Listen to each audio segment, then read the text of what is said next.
Welcome to Dart Site Shorts, and today's episode, Penhale Sands. Outstanding beauty and a nuclear fire chain. Originally this video was meant to be a video-based episode, but the 2 days I visited the site, the wind was blowing a gale, meaning standing up was challenging enough, and all the video sections I made you could only hear every other word and the camera wasn't steady. Plus having one of the kids blown off a cliff would not have gone down well. So I've used the best photos from the videos and some video from what was meant to be an introduction, as well as some interesting photos from online to finish this video.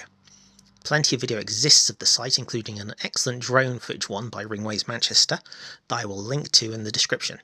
So let's begin. Penhale Sands, or Penhale Dunes, is a complex of sand dunes on the North Cornwall coast of England, near the surfing towns of Penhale and Newquay. From this satellite photo you can see the village of Holywell to the north, Penhale Sands Holiday Camp to the south, with Penhale Sands in between. On the headland between the two beaches sits the Penhale Sands Army Camp and DHFC Penhale Sands, while the northern area of the dunes forms the Penhale Sands Training Range. It is the most extensive system of sand dunes in Cornwall and is believed to be the point where St Piran, patron saint of Cornwall, landed during the 6th century. St Piran's Oratory, a church in the dunes, is thought to be one of the oldest Christian sites in Britain, and the oldest in Cornwall. There are two scheduled ancient monuments in Penhale Sands, an Iron Age promontory fort on Penhale Point, the most northern of the headlands, and a Bronze Age barrows on Liger Point, the southern headland. Their area is also home to several abandoned mine workings around the headlands and the dunes. The mines themselves were used to mine iron, lead and copper, according to minedata.org, with mine workings last being inspected in 2022. Mining around Penhale Sands began in the 16th century and ended in the 19th century, though it hung on in the surrounding areas a bit longer. During World War II, tungsten and iron were mined in limited quantities for strategic reasons, but that was the area's last mining hurrah, with no local mines surviving afterwards, though mining across Cornwall would continue for some time. The area has been designated a Site of Special Scientific Interest since 1953 and became an area of special conservation in 2004. Penhale Sands is also said to be the site of the legendary sunken town of Llangarack. It is said on dark and stormy nights the bells of Llangarack's 7 churches are still heard to toll beneath the dunes. Now, into the history of the military at Penhale Sands.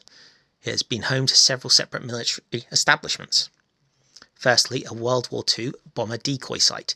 It was built to deflect enemy bombing from the nearby RAF Perranporth airfield and other airfields in the area, such as RAF St Evil and RAF St Morgan. This was a Q-type night decoy that displayed a series of lights to simulate an active airfield.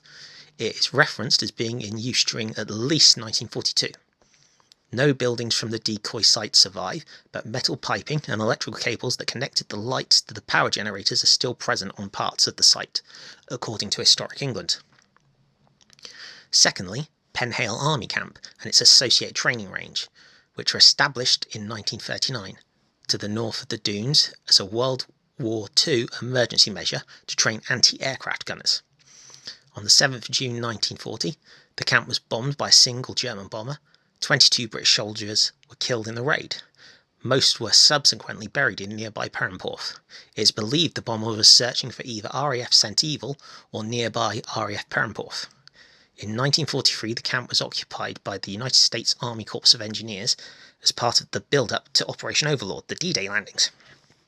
The engineers built the 14 Nissen huts on the camp, used until recently as accommodation units for units undergoing training.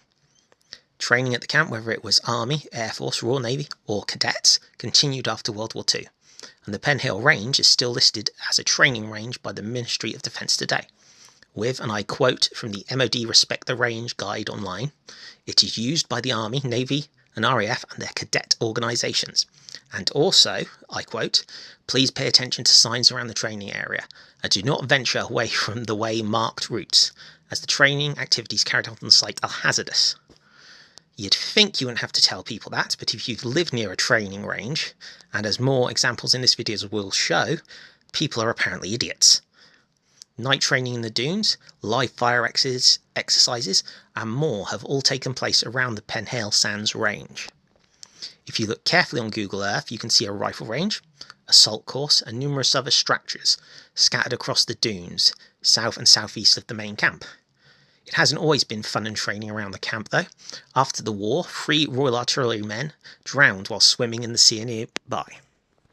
Now, I cannot stress enough, these can be dangerous waters, with regular treacherous riptides, which have also claimed the lives of at least 2 civilians in modern times. Just an example, this is a warning flyer produced by the local council and the RLNI for the southern end of the Penhale Sands beach.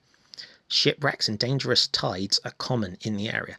Cornwall in total has an estimated number of shipwrecks between 3,000 and 6,000 vessels, depending on the source you consult. Now for something more fun. The sand dunes have also for many years been used by naturists as an unofficial naturist beach, explaining some of the more unique signage on the site and the rules enforced by the MOD. The area is also popular with surfers, divers, drone pilots and trail runners, amongst others due to its stunning beauty and varied conditions. But by April 2010, the bulk of the camp itself was closed by the Ministry of Defence and was sold for approximately $1.5 million to Cotswold-based developer Comparo Limited, with the old main gates being locked for the last time. However, the area is still governed by Ministry of Defence bylaws, and nothing came of that developer's plans. Today, though, the camp remains inactive. The Penhale training range is available to all arms and services wishing to carry out low-level infantry skills training, cadre courses and communications training, while the MOD, the British Army and Cornwall Wildlife Trust do joint projects every year to maintain and protect the wildlife in the dunes. In 2022, for example, this involved using army reserves equipped with military tractors and JCBs to help clear scrub and long grasses from the area. The company, EBO Adventure Centre, until recently used parts of the camp and the range to provide a diverse range of training activities, including military resettlement courses for veterans covering jobs ranging from plumbing to qualified scuba instructors. They also provide adventure activities for families, cadets, stag do's, hen do's and birthday parties in the area. Though EBO Adventures has since moved its headquarters in the area to Newquay Harbour, I can't find much information on them beyond early 2023, apart from what's available on Companies House. The bulk of the old camp is now owned by the property developer Cabu, with its office address in London, who have plans to build a short-stay holiday accommodations and various leisure facilities on site. Though some plans you can find online suggest some of the historic buildings will be retained and repurposed, including at least one as a bat roost.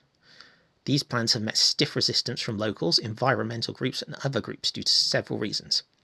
Large amounts of asbestos and chemicals on the site, the derelict mine shafts around and underneath the site's historic nature, the lack of local infrastructure to support the development, and the fact the development is in a site of special scientific interest. Natural England, the Ramblers Association, the Campaign for Rural England and the Environments Agency have all objected to the plans, over access to the coast path being cut off and the wide variety of plants and animals that have colonised the former camp. Holywell and Cuthbert AFC have also lost access to their football pitch and now have to play in Newquay, a problem that will be permanent if the camp is developed as proposed, which has meant Sports England and the local football community are also against the plan. If this plan comes to pass, the days of cadets or squaddies sneaking back to Penhale Camp or the Penhale Range in the early hours after a night in Newquay will finally come to a close, as will easy access to the coast path, and the village's football community will be made nomadic for the foreseeable future, and that's before we even consider the effects on a site of special scientific interest.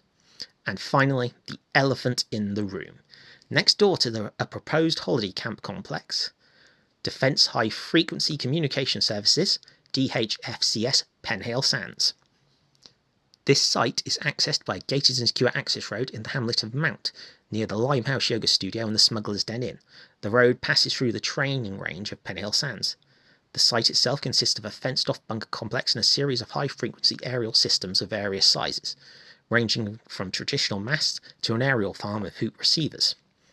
The service provides secure, high-frequency communications for the Royal Air Force, Royal Navy, British Army, other British government departments and NATO. The DHFCS consists of 6 pairs of transmitting and receiving sites, all of which are remotely controlled by the Network Control Station at Forest Moor in North Yorkshire, and the alternate Network Control Station at Kinloss Moray, Scotland. The DHFCS is known to have the following capabilities. It forms part of Britain's nuclear firing chain and its Trident system. It provides ship-to-shore automatic link establishment, direct access to user channels, multi-channel broadcasts, single-channel broadcasts. It provides NATO broadcasts, off-air monitoring. It supports legacy ship-to-shore services, rear links services, maritime air telecommunication services, and terrestrial air-sea communications. I'm going to assume, if you're watching this type of video, you know the gist of what the DHFCS does and its various comms duties. If you don't, I'll be coming back to cover the entire network in detail at a later date, but plenty of videos and sources online exist that can get you started if you're interested. But yes, the British government really might allow a holiday camp to be built next door to part of its military command and control network. Now, I know the Devon Cliffs holiday camp near Exeter has a military rifle range in its grounds. My mum and my wife have enjoyed the view when the boys jogged into practice fully kitted out, but surely you'd think alarm bells are going off somewhere in Whitehall with the idea of a holiday camp being next to one of the military's main command and control network sites. On a more serious note, Penhale Sands is a receiver station paired with a nearby St Evil transmitting station, formerly RAF St Evil, though if you go online it's been credited with everything from being a radar station, a submarine monitoring station, all the way down to something to do with aliens, because every secret base needs aliens apparently. In reality, the service allows real-time strategic communication between users, which comprise ground stations, submarines, surface vessels, fixed-wing aircraft, helicopters, and the various other parts of the British and Allied militaries. The day-to-day operations on the site are handled by Babcock International. If you've heard of them, it's probably to do with the shipbuilding they do for the Royal Navy, amongst other military projects. Or that time in early 2023 when the Royal Navy ordered an investigation into the repairs made by Babcock International engineers on a Trident nuclear missile submarine. It was discovered some genius had used glue, the type you could buy in any neighbourhood DIY shop, to fix broken bolts in the nuclear reactor of the submarine. Suddenly building holiday homes next door to Penhale Sands doesn't seem so bad, does it? It's difficult to find exact data on whether the parent sands and St Evil are manned permanently or just for maintenance purposes, but every time I visit both sites, there have been staff on site, evidenced by parked vehicles inside the secure perimeter fences, and helicopters can be seen coming and going from both on occasion. I hope I've shown Penhale Sands is an interesting dark site on several levels, whether it's from its historic past, its time in World War II, to the present day. So just remember, next time you're on holiday in North Cornwall, you're only a few miles from part of Britain's nuclear command chain. I hope you enjoyed today's episode, enjoy the rest of your day, and don't forget to like, share and subscribe.